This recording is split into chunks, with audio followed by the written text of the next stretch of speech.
실전에 강해지는 키워드 수학 강혜성쌤입니다. 반갑습니다. 자, 오늘 우리는 바로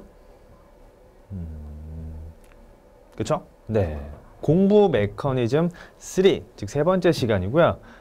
우리가 이 공부 메커니즘을 왜 보고 있느냐, 왜 듣고 있느냐, 그걸 다시 한번 짚어보도록 하겠습니다. 선생님이 강조했던 거는 우리의 의지나 또는 우리가 무언가를 하겠다라고 하는 노력보다는 환경이 중요하다라고 했었어요. 그 이유가 뭐냐라고 하는 거에 대해서 선생님이 공부법 첫 번째 시간에 말씀드렸던 부분은 사람은 사람이기도 하지만, 즉 사람은 동물과 다른 존재이기도 하지만 사실은 동물이기도 해. 그래서 무언가 내가 헤쳐나가는 능력보다는 상황적인 요인, 즉 환경적인 요인에 더 많은 영향을 받는다. 이게 바로 공부 메커니즘의 시작이다라고 말씀을 드렸습니다. 자, 그래서 저번 시간에 우리 얘기했던 것들 잠깐만 보고 가도록 하죠. 첫 번째, 공부에 대한 메커니즘 2에 대해 선생님 첫 시간에 말씀을 드렸고요. 두 번째 시간에 사람의 인식 자극에 대한 부분에 대해서 말씀을 드렸습니다. 그렇죠?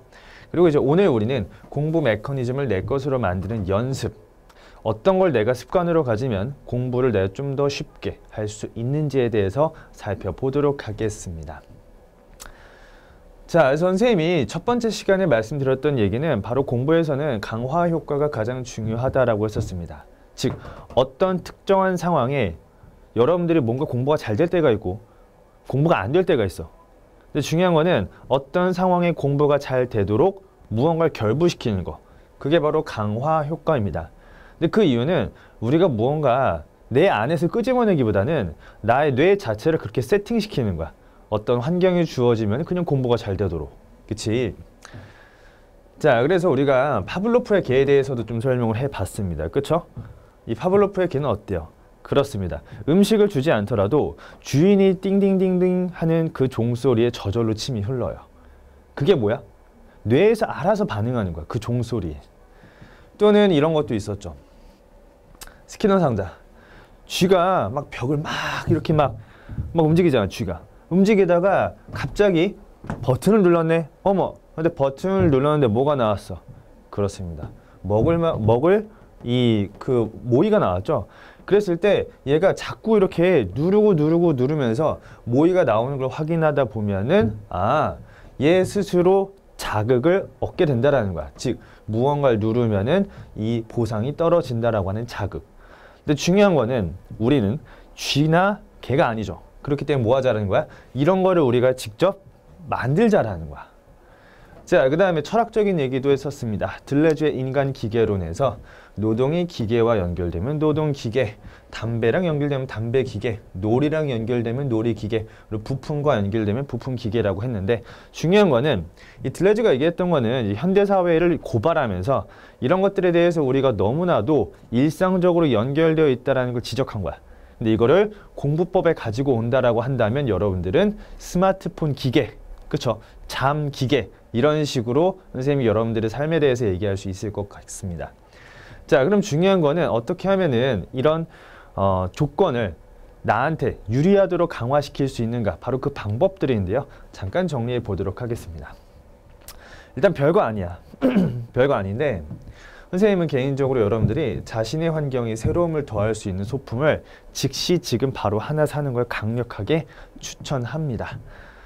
부모님들이 들으시면 아마 낭비라고 생각할지도 모르겠는데 여러분들이 무언가 내가 새롭게 한다라는 느낌을 주려면은 무언가 내가 이거를 구입함으로써 분위기가 달라졌다라고 하는 걸 스스로 자극을 받아야 돼요. 선생님이 그래서 잡고 싶은 가장 간단한 거는 조금 돈을 들여서 사는 게 좋다라는 거고, 가장 간단한 건 스탠드예요, 스탠드. 그러니까 여러분들 스탠드 생각해 보세요. 그쵸? 초등학교 때부터 쓴 친구들도 있고, 또는 어머니가 물려주신 걸 쓰는 친구들도 있고, 또는 스탠드를 안 쓰는 친구들도 있어요. 근데 그 스탠드나 또는 무드 등도 괜찮아요. 그런 것들을 여러분의 방 안에 공간에다 하나 둔다라고 하는 것 자체가 여러분들의 공간에 무언가 새로움을 추가한다는 느낌을 줍니다. 그거는 여러분들이 지각하는 거랑 전혀 상관이 없어요. 여러분들의 뇌가 그렇게 인식을 한다라는 겁니다. 자, 두 번째는 이제 새로운 공간을 찾으면서 여러분들이 공부가 안 될 때마다 어떤 공간에 잠깐 갔다 오는 것도 괜찮습니다. 선생님이 추천했던 건 뭐냐면 공공도서관이었고요. 특히 공공도서관 중에서도 학생들만 있는 곳보다는 공시생, 그렇죠? 공무원 시험 준비하는 사람들이 있는 곳이나 또는 정말로 열심히 공부하는 대학생들이 있는 카페도 괜찮다라고 말씀을 드렸고요. 세 번째는 1번하고 좀 연결이 돼요. 선생님은 사실 이 세 번째가 굉장히 선생님 중학교 또는 고등학교 시절에 하나의 즐거움이었거든. 선생님은 남학생임에도 불구하고 이 학용품에 대한 애착이 굉장히 강했어요. 그래서 한 번은 이거 얘기하면은 엄마한테 맞을 것 같은데, 한 번은 엄마한테 친구들이랑 뮤지컬 보러 간다고 하고 나서 한 12만 원? 그 정도를 받았어. 근데 그 당시 굉장히 큰 돈이었죠. 근데 사실 뻥이었어요. 사실 뻥이었어. 왜냐면 그 당시에 내가 뭘 사고 싶었냐면은 몽블랑이라고 하는 회사에서 나온 만년필이 리미티드 한정판으로 나온 게 있었는데 너무 갖고 싶었거든. 왜냐면 사람들이 그 광고를 딱 봤는데 막 너무 좋다는 거야 이게. 그래서 그거 사려고 엄마한테 그렇게 얘기를 하고 샀죠. 물론 안 걸렸어요. 친구들하고 입을 다 맞췄으니까. 근데 그렇게 해서 여러분들이 무언가 사잖아요. 그럼 일단 써보고 싶어요. 그쵸? 그래서 선생님은 고등학교 3학년이 될 때까지 정말 우리나라에 있는 대부분의 학용품들 다 써봤어. 정말 낭비죠. 엄청난 낭비입니다. 근데 그런 거 있어요. 살 때마다 이걸 써야 되잖아. 근데 내가 쓴다고 해서 뭐 낙서를 할 수는 없는 거니까 당연히 공부를 할 수밖에 없어. 그러니까 그런 상황들이 자꾸 연출되더라도 중요한 건 여러분들이 무언가를 쓴다라고 하는 게 중요한 거예요. 그래서 그렇게 해서 새로운 공책이나 펜을 사보는 것도 나쁘지 않습니다. 물론 엄마한테 거짓말하지 마시고요. 낭비하지 마시고 적당한 범위 내에서 그렇게 해보는 건 괜찮습니다. 자, 네 번째. 이거 너무 중요해요. 사실 여러분하고 선생님하고 세대 차이가 나는 부분은 딱 하나인데, 선생님 세대는요, 여러분들이 일명 얘기하는 2G, 그쵸? 폴더폰 세대예요. 우리 때는 스마트폰이 없었거든. 그래서 선생님 때는 솔직히 말해서 이 폴더폰으로 할 수 있는 제일 재밌는 게임이 붕어빵 타이쿤이야. 비참하죠? 그러니까 할 수가 없어요. 재미가 없어. 하다 보면 그냥 던져버려 진짜. 그러니까 선생님은 기본적으로 휴대폰을 할 수가 없었고, 그래도 재밌는 건 뭐냐면 PC방 가서 스타크래프트 하는 건데, PC방 가려면 여러 가지 진입 장벽들이 존재해요. 일단은 돈이 없어요. 그쵸? 그리고 엄마한테 거짓말해야 돼요. 그쵸? 학원을 빠져야 돼. 또 스타크래프트 혼자 할 수 없잖아. 친구랑 같이 가야 돼. 그러니까 가려고 하더라도 그 즐거움을 빨리 찾을 수가 없어. 그래서 어떻게 하다 보니까 이제 스마트폰이 아니라 휴대폰이죠. 우리 때는 휴대폰이라고 불렀는데 휴대폰을 멀리할 수밖에 없는 환경이었는데 여러분들 너무 가까워요. 근데 이 휴대폰이 여러분들 공부에 있어서 가장 안 좋은 강화 조건을 만들어냅니다. 어떤 상황이냐? 선생님이 두 번째 시간에 말씀을 드렸지만 공부를 하려면 스트레스 받아야 돼요. 당연한 거야. 스트레스 받아야 돼. 안 받으면 천재야. 나도 스트레스 받아. 공부할 때. 그 스트레스 받아야 돼. 근데 받을 때마다 그 스트레스를 해소하기 위해서 여러분들의 손이 자꾸 어디로 가요? 스마트폰으로 가요. 그럼 뭐가 돼요? 공부랑 스마트폰이 연결돼 버리는 거야. 그럼 무슨 일이 생겨? 여러분들이 고등학교 올라가서 또는 고등학생이 되어서 고등학교 3학년 돼서 특히 수능 문제를 풀어야 돼요. 어때요? 스트레스 많이 받아요. 한 문제당 20분 걸려. 근데 그거 풀 때마다 뭐가 생각나? 자꾸 스마트폰이 생각나. 게임 끝이야 그러면. 그쵸? 자, 그래서 선생님이 추천하는 거 뭐냐면은 이거를 그렇다고 무조건 버릴 순 없잖아. 그래서 30분, 40분, 50분 정도로 여러분들이 정말 스마트폰을 멀리하는 시간을 잡으세요. 그러니까 이거는 선생님이 50분 공부해라고 얘기할 수 없는 게 뭐냐면은 사람들마다 좀 달라. 체력적인 부분도 있고 스트레스적인 부분도 있기 때문에 여러분들이 30분 또는 40분 또는 50분 공부를 하고 그 다음 10분 휴식 시간에 스마트폰을 열심히 하는 거지. 근데 중요한 거는 분리가 돼야 돼. 공부할 때랑 스마트폰 할 때는 명확하게 분리가 되어야만 합니다. 스트레스 받는다고 갑자기 스마트폰 잡으시면 안 된다는 거예요. 자, 그다음 다섯 번째. 이것도 선생님이 했던 건데 뭐냐면 주변에 동기부여가 될 만한 위인들의 명언집이나 그리고 차라리 철학책을 놓는 것도 괜찮습니다. 그런 거 있잖아요. 되게 오글오글거리는 멘트 있잖아. 뭐 있죠? 그런 거 있잖아요. 뭐 가장 간단한 걸로 뭐 에디슨, 그쵸? 뭐 천재는 뭐 99%의 뭐 노력과 1%의 영감으로 만들어진다. 뭐 그러니까 그런 것들이 별거 아닌 것 같잖아. 근데 그런 것들을 여러분들이 그냥 한번 공책에 써보는 것도 괜찮고 한번 읽어보는 것도 괜찮아요. 예. 차라리 이것보단 낫다라는 거야. 이것보다라는. 그리고 여러분들도 경험해봤을지 모르겠는데 시험 기간에 철학책 엄청 잘 읽힙니다. 진짜 잘 읽혀져요. 정말로. 공부가 안 되거든. 평소에는 시험 기간 아닐 때는 철학책이 너무 졸려. 근데 시험 기간만 되면은 공부하기 싫으니까 잘 읽혀져. 차라리 그게 낫다라는 거야. 이것보다는. 자, 그리고 여섯 번째. 이거 되게 중요해요.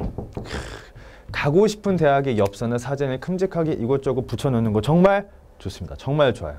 그러니까 연세대 가자 뭐 이런 식의 멘트를 붙여놓는 친구도 괜찮아. 근데 이것보다는 그냥 그 이미지를 자꾸 보는 게 중요해요. 여러분들이 그래서 원하는 대학교 가시면은 그 대학교마다 그 학생회관이라고 있어. 학생회관에 가면 거기에 엽서나 사진 같은 거 팔거든요. 좀 비싼 돈 들여서라도 몇 개 사오세요. 붙여놓으세요. 천장에다가 별 같은 거 붙이지 마시고 엽서 같은 거 붙여놔. 잘 때마다 보는 거야. 그럼 여러분들이 스스로 뭐가 강화되는 거야? 가고 싶다라고 하는 느낌이 강화가 돼요. 그래서 그런 것들을 여러분들이 잡아놓으시고, 그 다음에 일곱 번째. 이건 아까 전에 이 스마트폰하고 좀 연결이 됩니다. 근데 이 일곱 번째는 사실 학생들에게 얘기하는 것보다는 어머니들에게 선생님이 좀 얘기를 해드리고 싶은 부분이에요. 그러니까 어머니랑 학부모님이죠. 아버지일 수도 있으니까 학부모님들이랑 학생들이랑 가장 부딪히는 부분은 그런 거예요. 학생은 공부를 했어요. 근데 부모님이 보기엔 못마땅해요. 근데 그 부분에 대해서 학생과 부모님 사이에 명확한 협상이 이루어져야만 해요. 그래서 학생이 50분간 공부를 했을 때는 정확하게 쉬는 시간은 절대 건드리면 안 돼. 이거에 대해서 학생 여러분들도 당연히 어머니한테 말씀을 드려야 돼요. 물론 이게 정확하게 이루어지기 위해선 학생 스스로가 먼저 어머니에게 믿음을 줄 수 있어야 되겠죠. 그만큼 확실하게 내가 공부를 한다는 느낌을 주셔야만 합니다. 자, 그다음 여덟 번째.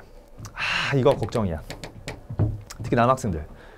새벽에 컴퓨터로 하는 행동들은 절대 불가합니다. 컴퓨터하고 잠 부족하고 연결이 돼요. 절대 하지 마세요. 새벽에는요, 그냥 공부하세요. 물론 내 강의 듣는 건 괜찮아. 그거 빼고 하다 보면 자꾸 다른 걸 검색을 한단 말이야. 그치? 뭐 뉴스, 뭐 스포츠, 특히 남학생들 뭐 스포츠 뉴스 뭐 이런 것들 하지 말라는 거예요. 자, 그다음 아홉 번째. 목표나 계획은 짧게 잡으세요. 물론 큰 계획, 어떤 내가 대학교에 가고 싶다라고 하는 큰 계획은 잡되 여러분들이 실제로 실행할 수 있는 계획은 절대로 장기간의 계획이 이루어지면 안 돼요. 왜냐면 장기간의 계획은 굉장히 추상적이거든. 그래서 일주일 간격으로 내가 잡을 수 있는 목표나 계획을 확실하게 잡으세요. 그리고 부모님이나 친구랑 공유를 해보세요. 선생님이 중학교 때 했던 방법은 뭐냐면 그 당시 스마트폰이 없어서 정말 아날로그적이었는데 친한 친구 5명이 있었거든. 그 친구들이랑 같이 그 비밀 노트 같은 걸 썼어, 같이. 그래서 일주일 동안 같이 해야 될 목록을 같이 이렇게 모여가지고 적는 거야. 서로 공유를 하는 거야. 그거 각자 이제 비밀 노트가 있는 거지. 그래서 각자 일주일 동안 한 거에 대해서 서로 평가를 하는 거야. 뭐 하다못해 뭐 그런 것도 있어. 좋아하는 얘한테 고백하기 뭐 이런 것도 같이 뭐 그 비밀 노트에 적어보고. 근데 그렇게 해서 여러분들이 누군가 자신의 계획을 공유한다라고 하는 거는 자꾸 타인이 나를 볼 수 있도록 하는 타인 시선 강화 효과를 만들어냅니다. 근데 이게 공부면 훨씬 더 좋겠죠. 자, 여기까지 해서 공부 메커니즘 1, 2, 3탄이 끝났고요. 실제로 이거를 할 수 있는 친구가 얼마나 있을지는 선생님도 모릅니다. 근데 확실한 거는 이 내용들을 여러분들이 꼭 기억하셨다가 언젠가 여러분들에게 분명히 한번 해봐야 되겠다. 정말 공부를 하고 싶다라고 하는 욕망이 끌어넘칠 때가 있을 거야. 그때 이것들을 하나씩 해보시면 여러분들의 삶이 조금 달라질 거라 생각합니다. 실전에 강의진은 키워드 수학 강혜성쌤이었습니다.